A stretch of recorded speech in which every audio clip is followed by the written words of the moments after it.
What equipment do you need now? Let me make a list of that. Okay. I don't know that I can arrange anything. Yeah. You guys tell us. What we need is there can be 4 people, lots of camera gear.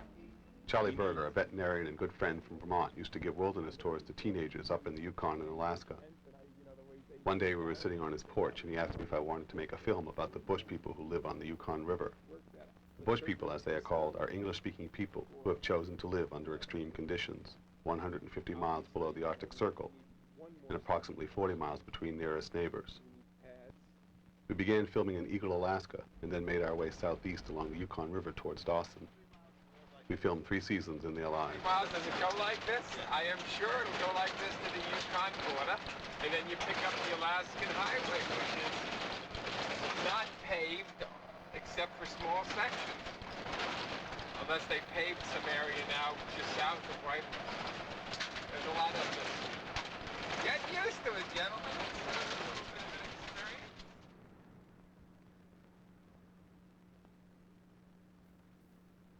See, the country I love, you know, fucking Alaska I love. But since, like I say, I've been in this fucking country since 1952. Alaska is not like what it used to be. Alaska is becoming another state. The whole 9 yards. The game laws. Okay, I've killed game for 7 years, but I didn't bother to buy a license. But when I come out of the creek this time, I noticed there's a lot of strange people moving around. People, you know, I've never seen. And I figured, well, it's about time I should pack a license in my pocket, you know. Mm. Which the game I killed, it's to feed somebody, you know. Sure. Through the years, I've seen a lot of game killed just because somebody wants to jerk a trigger. And this shit, I was, well, I got busted for, well, they said assault and battery and, what the hell's, how the hell they word it, to kill somebody with a weapon. Aggravated assault. Yeah.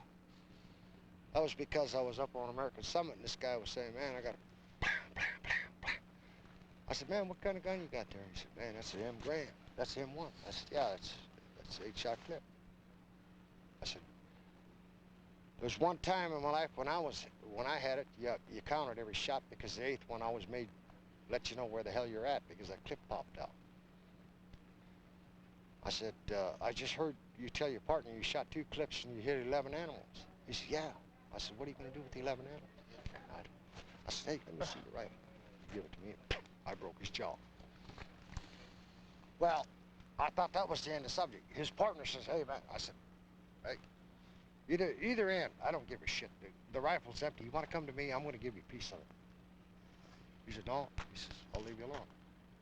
I said, fine. So I thought that was the end of it. Well, anyway, they got warrants. They busted me for it. Well, I told them what the hell, you know. I held out for a jury trial the whole 9 yards, and I told them, I said, okay. The man claimed he killed 11 caribou with 18 shots out of this rifle. I said, I live in that country. And there's some years I can't get meat for my family. But see, at one time, there was 200, there was herds of 200 caribou at a time come across this side. But pretty soon you get to hunting, and all you see is GI stickers. Lots of animals with legs shot off. Crap like that. And I keep telling people, fuck it, man, I got to get farther back. Mm. They said, you can't keep moving farther back. You've got to sooner or later figure you're either going to get along with them or to hell with them. And I said, I'm going to keep moving farther back.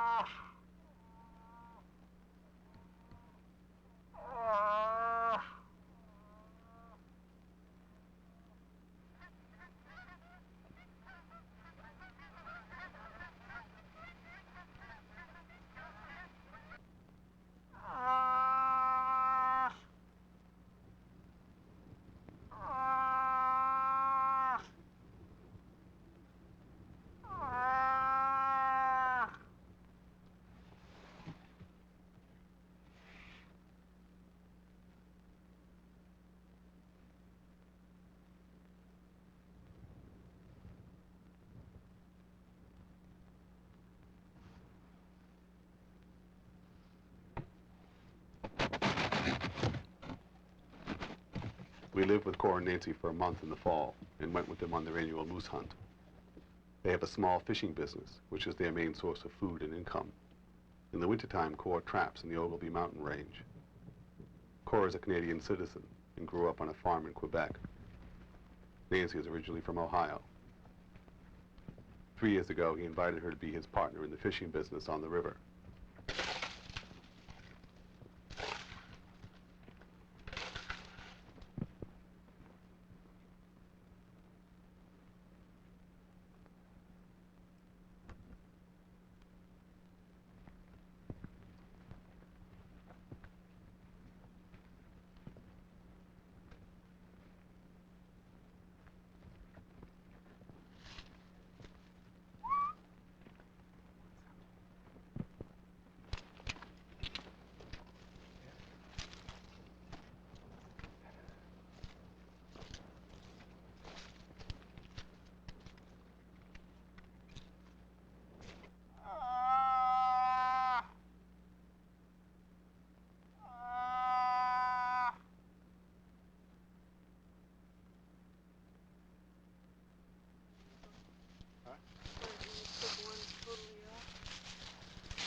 Lowest noise, moose could think it's just another bull.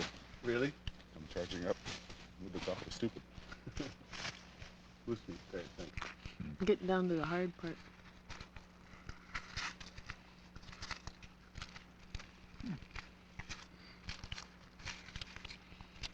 But the stocks seem to be fairly healthy. In the last 3 or 4 years, we've had record runs.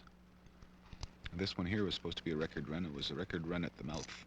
But the Americans took such a good percentage of it that they didn't leave very much for us. How much of that is taken by like a large industrial sort of commercial establishment at the mouth of the river? Oh, it's all commercial fishing. It's all commercial. Canadians take 4%, I heard that. which is just a drop in the bucket.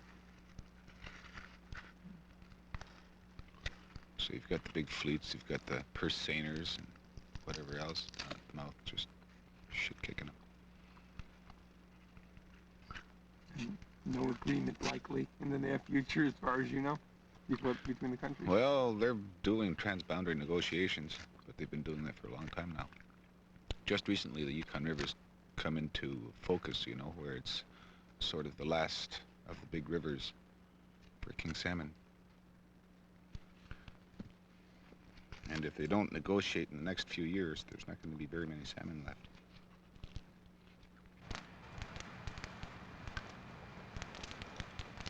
This country does separate the people that belong here and the people that don't belong here, though.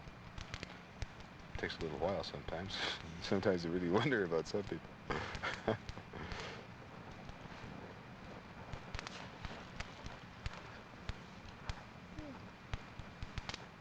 I'm not saying the people that live in town. The people that live in town, well, they... You know, I mean, anybody can live in town. I'm talking about the people out in the woods. Not even anybody can live in town. There's lots of people that hate it. Oh, yeah, there's a lot of people that hate it, but there's also some that are just too damn stupid to go anywhere else. It's hot.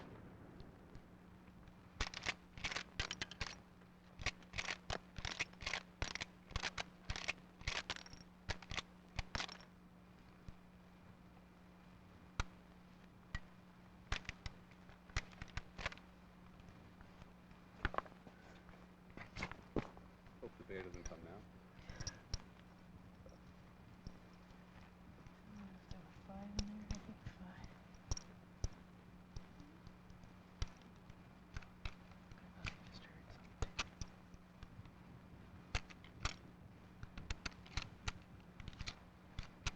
Girl from Ohio.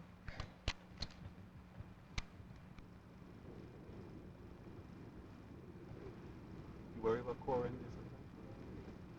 No, Anybody can take care of himself, be Cora, I'm sure. exactly. He doesn't worry about himself. So.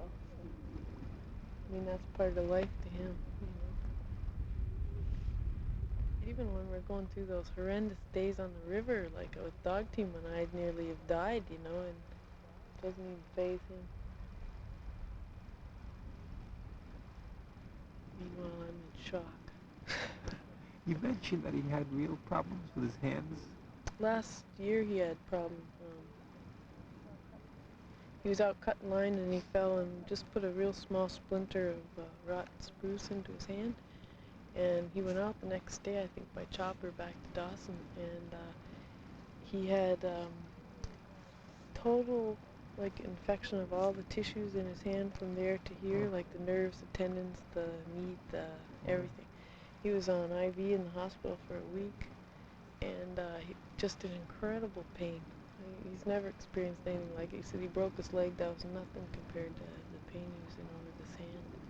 And it was probably 2-3 months till he had the use back in his hand.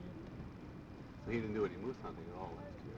That's part of the reason why we didn't get a moose last year. But part of it was the moose went up into the high country early, and just none of the people living on the river last year got a moose.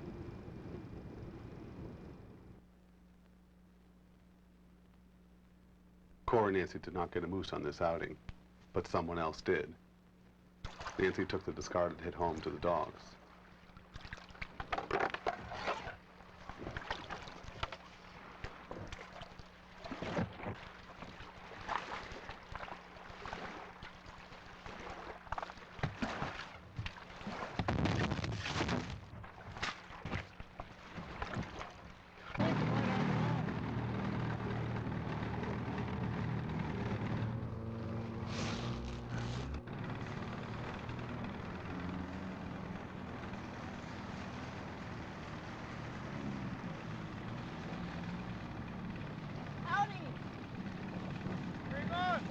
Tom, where are you going? That's it. You're late. No. Did Andre have her baby? Yeah. What? It's a boy. All right. He just come off the river. He just blasted all the way up the river. And, he got to town an hour before it happened. You know, he just went straight down to the hospital and where he slammed through. Big tracks? Thanks for the beer. Lots of tracks. Lots of tracks. All sizes. You gonna go down pretty soon? Sometime. Your pups were okay at Well, the we'll see you down there in a fish couple days. Yeah. All depends on this fucking thing. There's a party in Clinton on Saturday. Clinton, why? Everybody's leaving. Gordy's cooking up a big meal for everybody. Goddamn, I wanted to get drunk with you tonight. Gotta put the nets in. Is Tim still up there? Oh yeah, he'll get drunk with you. Okay, great. See ya. Have a good one. See you, dude.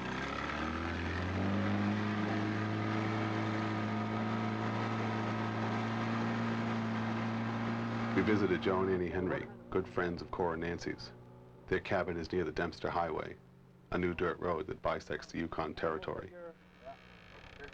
White man height. White man. White man.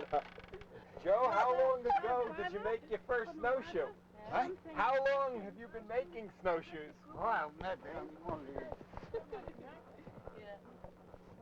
1918. That time I make first notion. Were you in the Yukon then? That's right down there. You know Benson Creek? We passed That's it. the first snowshoe I ever make. Me too. That's what Funny looking, but I walk with it.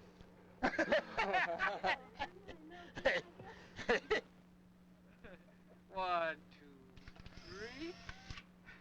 Wait a minute. This is for you children. Here. Have to wait a few minutes for them to come up. You don't come out yet. It's like Oh, I put it the wrong way. Now we got the skin boat. tell you. Make skin boat Yeah. out of moose. Then we get them a person. And then we stay there 4 years. Mm-hmm. We go with dog team, we go up to Wind River again. Now we go back springtime, a person. And then we stay there 4 years after that. We come back Blackstone Way with dog team.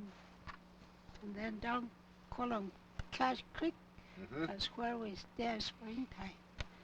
Then we come with the dog park. That's all along the Blackstone. Yeah. Blackstone River. You know where? Yeah, I used to trap up there. Yeah. Way down the highway, Cash Creek.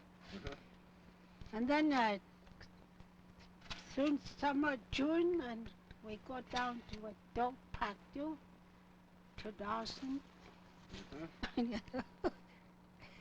Pure river people, mountain people.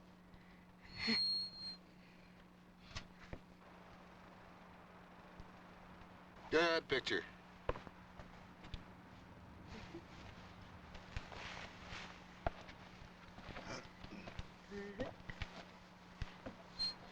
Good. This one's good. Joe, maybe you can be my guide this winter. What do? Yeah. Me and you are going to go to McPherson by dog team. I'm not good for guide now. Sure. Sure, but can walk. Hard, You can hard for ride. me, that's You one thing. right, you rest once a while. Push up the mountains. No, if I You guide make for you, maybe I walk away from you. You make good pictures. We went for a plane ride today to see if we could find some moose. I was telling him We that. still can't find them. But they're around. Oh, yeah. They're around. They're hiding underneath the big spruce trees. I think so. And he was saying that they used to go up that, or into the 12-mile area to get moose to dry meat. Isaac, do you think you'll get a moose? I don't know. You I don't hope know? so. Yeah, I hope you do too. You test this one. I'll do a taste test. You get guide. That one you can chew. It's kind of Yeah.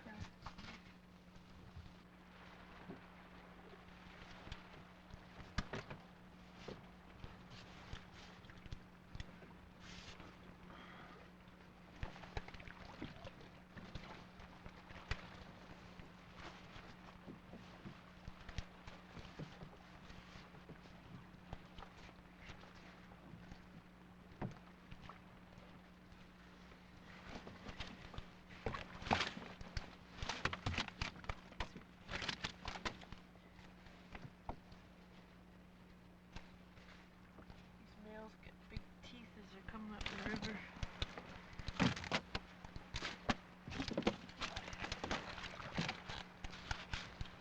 That's why they're called dogs.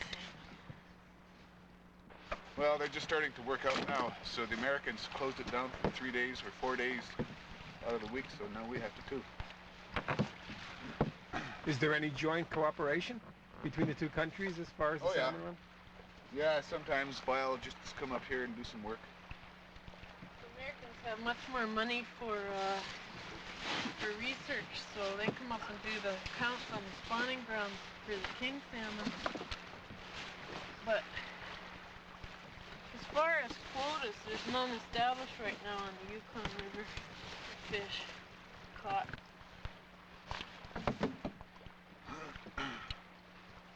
I just as soon keep these, catch these, and leave the females go. Bop it.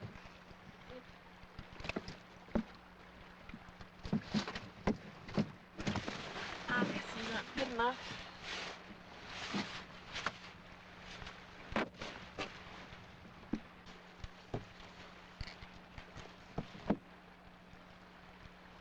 Oh, it feels like snow out. Feels like October fishing on the fingers.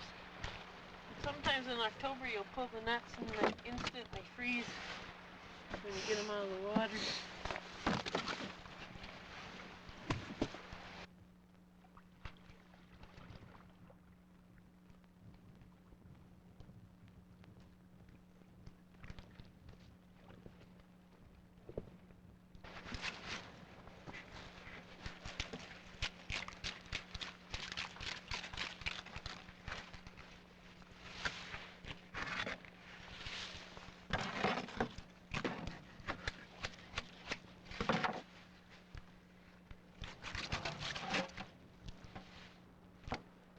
When I first came up here, I had never cleaned a fish.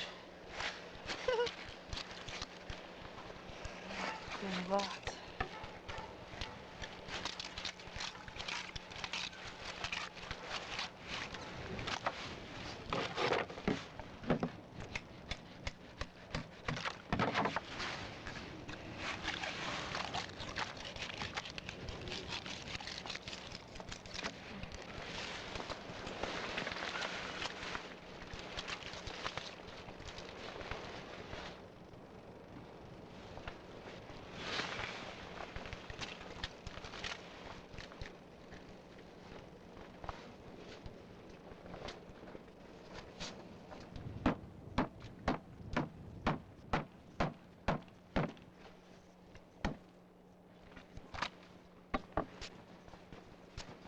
I'm doing this job, eh?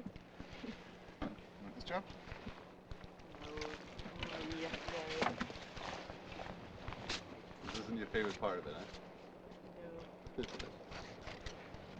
What happened with the grizzly attack? With Richard? Well, I came into camp and they were sleeping under a tarp, I guess, and I think their dog chased the cub down on the beach.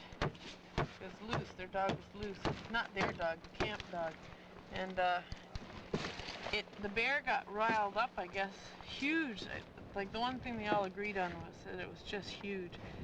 And it grabbed Faye right out of the sleeping bag by the head and shook her around, and then got Richard, and then another guy came out of another tent and yelled, and it went over and got him.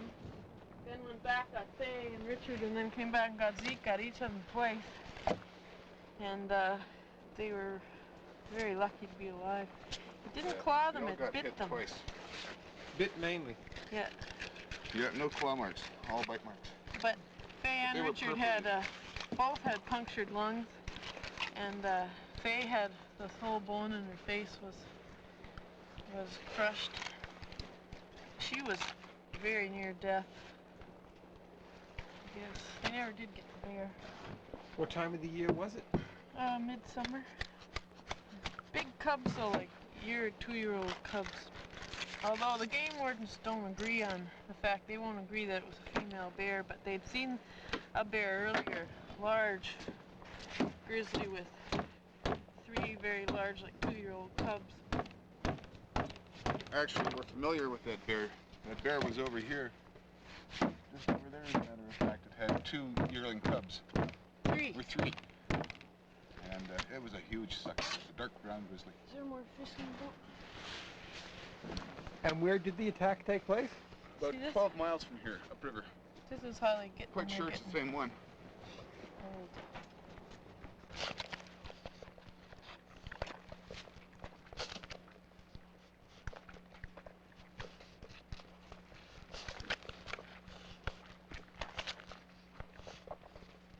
Nothing left in these, you guys. You drank them dry. There's nothing left. Do you ever notice how puppies, when they suck, they totally wrap their tongue Sure. around the... It's neat. I think it's neat. Hey, they try not to bite you. They try. Yeah. You're a good dog. Let's have a smile. Come on, smile. Give us a husky smile. Yeah, fish face. Yeah, fish face. Future sled dog of Canada. This guy's the sled dog. Look at the feet on him. Mac, Big Mac, eh? You're gonna be a big sled dog. You're gonna be a rough, tough guy. Yeah. You don't need much. You're a big dog, but you get by on very little. Nickel.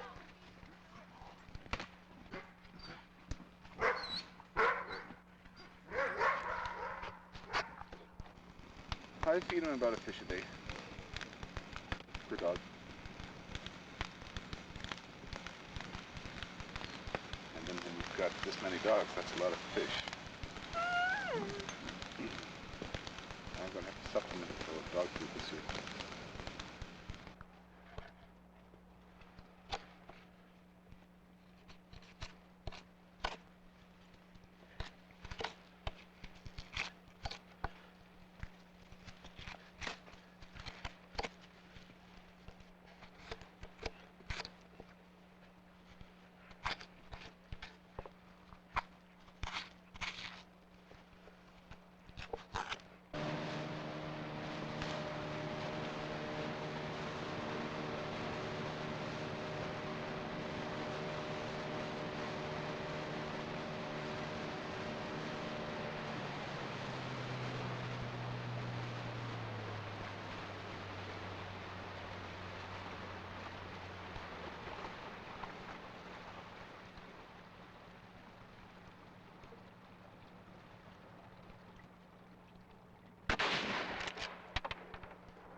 Nice layer of fat on this way.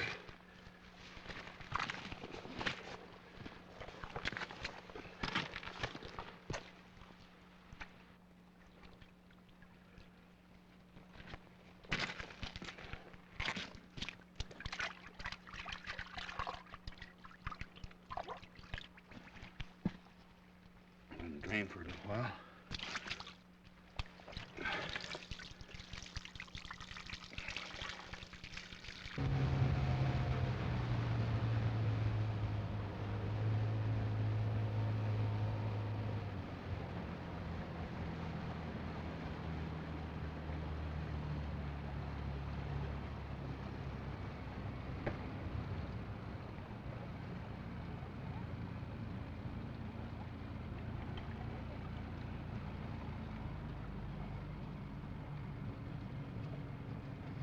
Watch the dog's reaction.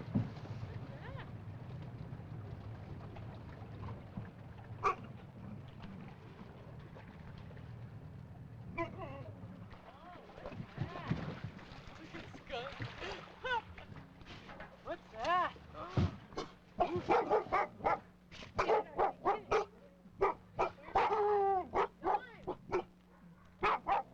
I found this knife bunny. Bonnie is a neighbor from downriver who stopped by for a visit while Nancy was preparing the bear. I've never done this totally without Cole or somebody that knows what he's doing being here. Bonnie and I just sort of figured our way through it. You just got more meat on this side 'cause it's blown away on the other one. Yahoo.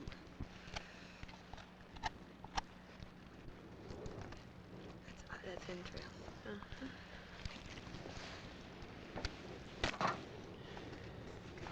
Do you want to dump it over the edge here, maybe?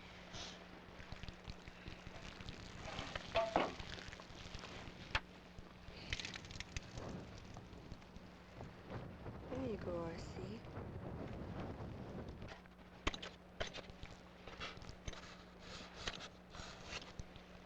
I think I'll use Sylvie. Want me to do it from this side? Can you get it? I might be able to. Yeah, if I hold it, you can do it.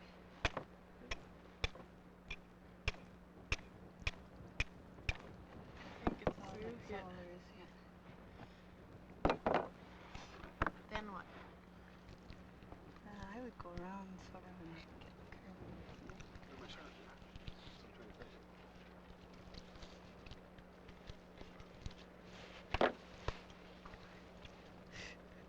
Skunk, get!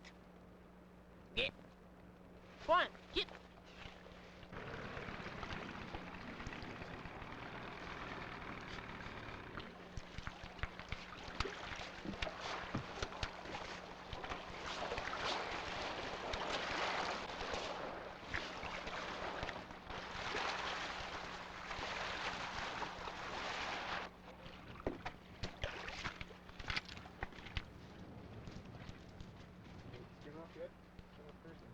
I got the skin on. I've just about got it done now. I can move the skin now, but I need some help. Well, come and just start yelling. Okay, what do you want? I want to know what you do up here. Like, do you want to hang the ribs separate? You're all fishy, aren't you? Just tell me, I'll do it. Well, you cut it down here along the brisket. Just along here. With the knife or the axe? It's nice. Saw wouldn't be bad. Just cut along here. There's bumps right along here. All these hunters are going to be watching me cut this up thinking, my God, this woman knows nothing. Oh, I don't think so. I do. I've only assisted on 2 bear skinnings, never done one without somebody else around. Look at the head, I did it all right, huh? Yes, sir. Good job. Bob Fish, a friend of Cora and Nancy's, lives upriver about 60 miles. When we arrived at his cabin, the Dawson game warden was there setting a trap to remove a bear which had been ransacking the food supply. Bob is a naturalist. Originally from Latvia, he has been living in the bush for 30 years studying birds in the Ogilvy mountain range. Julie, his wife, comes from Minnesota. They have a 1.5-year-old daughter. They are vegetarians and support themselves from their garden and Bob's hiking tours. First night he just went through that cabin, which was open. Yeah. Nobody lives there. And the second night, he got into the shack there and helped himself to honey and molasses and margarine and flour, a bag of flour. So. This has all been what, in the last couple weeks or the last couple days now? Days. The last couple of days. The only night he hasn't been here was last night. Oh. Last night he hasn't been here, and the reason might be that we had temporarily gotten a dog who kept him occupied all night, and evidently he gave up on this place after this noisy mutt.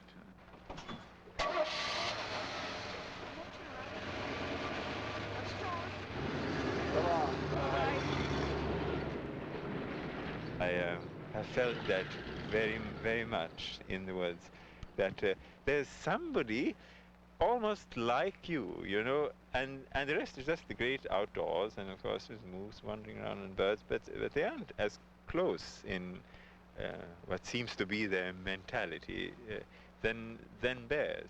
And this last August, actually, I had an experience like that where I ran into a grizzly bear, and then he ran away as usual and didn't like me there at all. It was very evident. He snorted and came back to get my scent and checked that this was actually this ghastly human here, and took off. So he didn't want me there. So I can't claim that we were good friends, but it was such a nice feeling to know in the next valley over, or some other valley not too far away, there's he, you know, having a good time, probably, and here in this valley, it's me having a good time, and there was some sort of probably one-way communication only mentally, but and with no other animal except probably wolves can you develop this relationship. And I'm sure it's one way, because I don't think he thought very fondly of my presence in the other valley. But and that also makes it hard to shoot bears after a while. It's a little bit like homicide, a little bit. I could still do it. If I was really hungry, I probably could do it again. But you have to be awfully hungry. It would have to be an extreme. Or yes, in a really tight corner, where of course. Everything that lives within their, shall we say, area is theirs to dominate, to control, to handle as they see fit. And there's a problem with that, no matter how big the area is and how small the human population. Oh, yes. Oh, very, very true. I think this is very true. And in that sense, I think we are in a way almost less than human, and too much, as we mentioned before, too much like the animals you don't tolerate on your domain. I mean, it's a case of crass territoriality, really. And I think we should define our territories as humans in a more all-embracing sense, and have room in our territories for all these other creatures, which is really not that hard. It takes a little more trouble, but I mean, we find room for things we happen to like butterflies and dicky birds, because they fit in without causing any trouble. But a grizzly is a little harder to fit in. But I think that is part of the challenge of the North to me.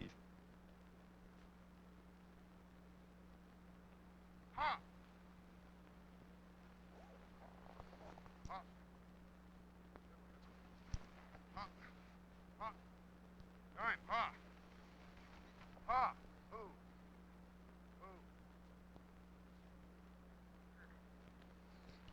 Ha. Ha.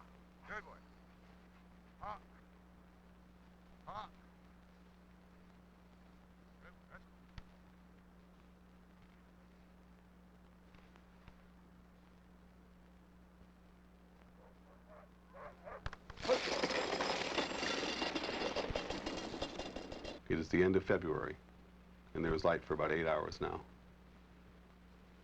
Cor and Joe Henry are going off on a caribou hunt and rely on the dogs to travel into the mountains.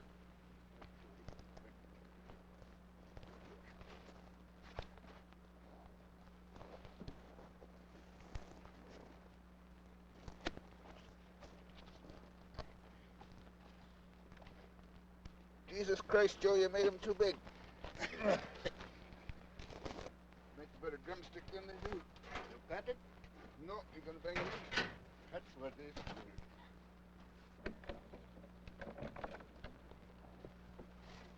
Okay, settle back.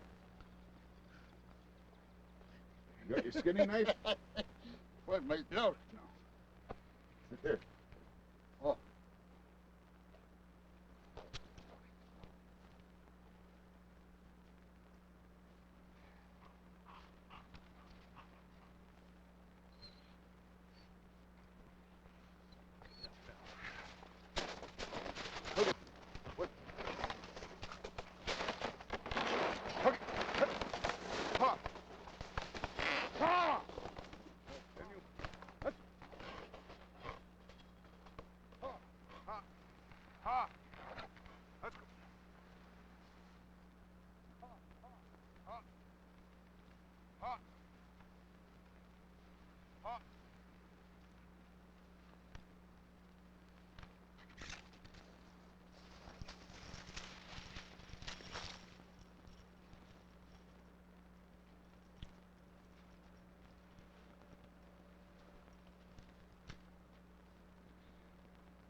Timber!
A white hunter over here is only allowed two. Two per season. What about the Northwest Territories? Is there any place... I think they're allowed two also, but don't quote me on that. I mean, could a white take his two caribou and sell them? No, no way. No, it's all wild meat, all game is against the law to sell. And that's for all the territories, as far as you know, Northwest Territory also? No, the Northwest Territories you're allowed to sell. Whites are allowed to sell, too? Yeah, even whites. Yeah, if they have a license.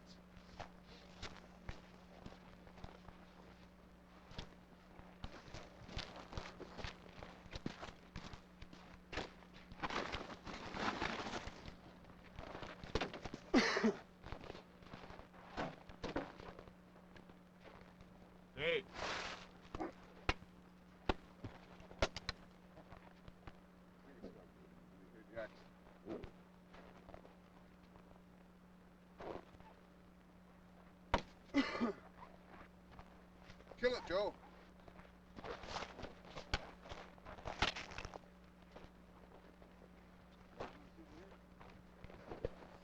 Cat skin.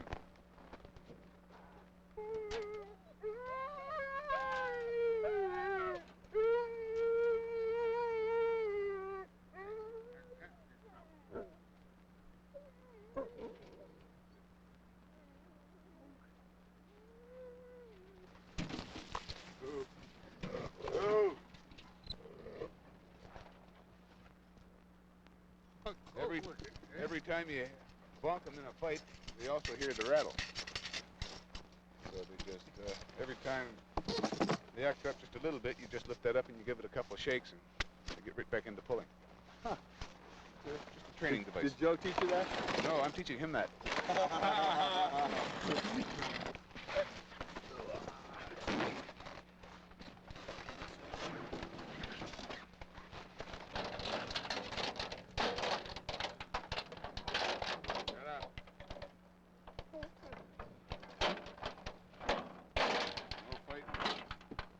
Get over it. Don't be such a pig. There. No fighting.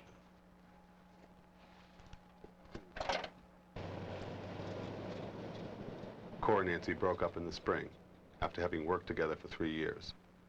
Nancy moved in town. Are you living alone here?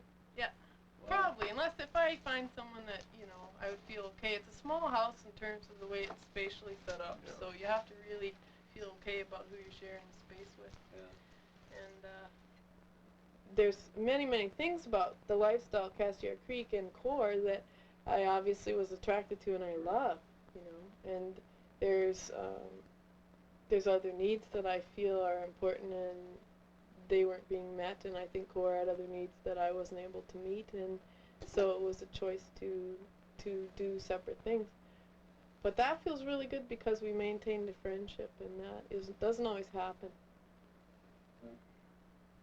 But I think that Core had no idea when he asked me down there that, you know, ultimately he was dealing with, you know, I'd spent years in women's groups in Toronto and working with various women's associations and doing a lot of thinking about my role as a woman, and sometimes that was quite conflicting. You know, when it gets down to the hunt, finally the two men go off on the hunt. You know, I don't even, you know, that's a vague feeling that you were starting to describe or ask me. Ultimately feel like I would like to have a relationship with a man that loved to live in the bush, and we could combine both of our interests and a mixture of living in the bush with still having contact with society and culture.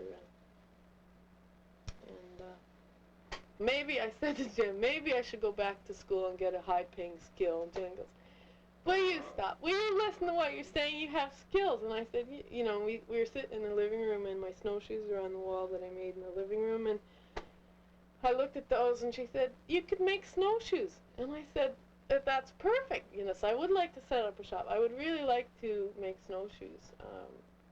But when you get uptight, you always think, fall back, and well, maybe I should go back and, you know, take surveying or something.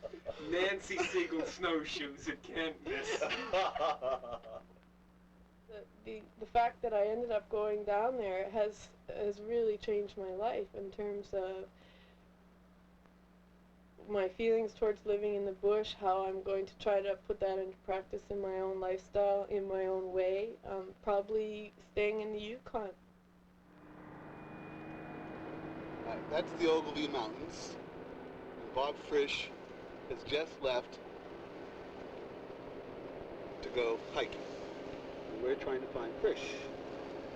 What did, let's talk a little bit about what Julie said. Can you slow down a little bit, Charlie? I mean, Jesus Christ. It's only sheer ice, isn't it? Not quite, almost. Well, that's ice. Yeah, here's ice. Well, Bob seems to have gotten very much involved in the government-sponsored wolf kills, and I suspect also the grizzly bear kills. And Bob is speaking against it. Oh yeah, very much against it.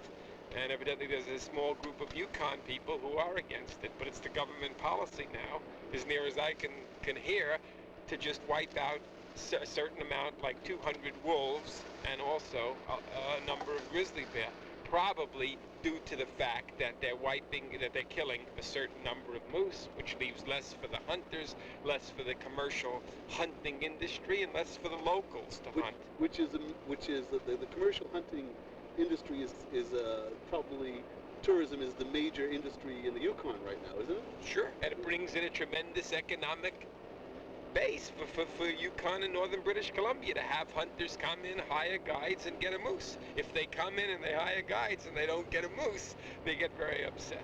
So therefore, if their feeling is if they can stop the predation on moose, they have a much better population of moose left for hunters to kill.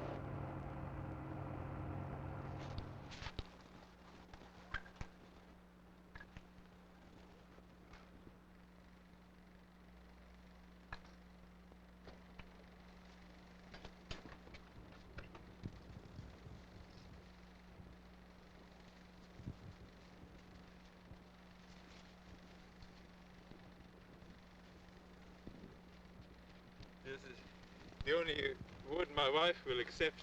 It has to be black spruce. She believes in black spruce rather than white spruce. That's the one for northern snobbery thing. Does it burn better or something? Yes, it burns better. If you're a real connoisseur, you know that. Because most people insist that big white spruce are the thing. But the connoisseur says no, it's a little choice black spruce. Come here, Yukon woman. Well, you said you are a better Yukoner than me, which doesn't mean very much. No, it doesn't mean you're a true Yukoner. Because this morning we were just talking about somebody and we said how their attitude. We don't consider ourselves real Yukoners in that sense. I mean, we're not. I guess mainly because the true Yukoner is still a pioneering person, you know, and we are not into that, although it seems such a great thing, the pioneering spirit, but and people have accomplished so much, but we feel the planet can no longer afford this attitude now, unfortunately. In a way it is unfortunate, and rather than forging ahead and subduing the land, which is all part of this pioneering thing, this sort of military attitude towards the land, our attitude is totally different. I mean, we have to step very daintily and warily and minimize our impact. So, and yes, the greatest Yukon characters, the nicest people are often these old pioneer types, who are also often very sensitive people. They're our trapper neighbor here, who is pretty much that type of man, who does all the traditional Yukon things. He mines gold and traps him in summer. He mines gold, traps him in winter. And he's a very alert and sensitive person, and he loves animals, evidently. His house is full of dogs. There's hardly room for his own family in the cabin. It's full of huge dogs, ugly brutes, nasty dogs, really. He loves them, you know, he loves them. Yet he'll trap animals in the traditional way, again, the leg hold traps, and he simply shuts a door there, or lets the screen drop. And what is so distinctive about the Yukon, you know, that it's one of the last corners on Earth where we could still afford to forget about optimal management, and where there should be room for a wolf not only to exist, but to hunt freely and kill all the moose he feels like killing, and as simple as that, and never mind with all these finicky, nitpicking studies, and people are arguing back and forth, the evidence is so good or not so good, and there's all these facts and figures thrown at you, and it's all very interesting. These facts and figures are terribly interesting, but I don't think they're really the key issue at all. I think it's a matter of, you know, what we think a place like that is all about. And it's a matter of generosity. Can't we be generous enough?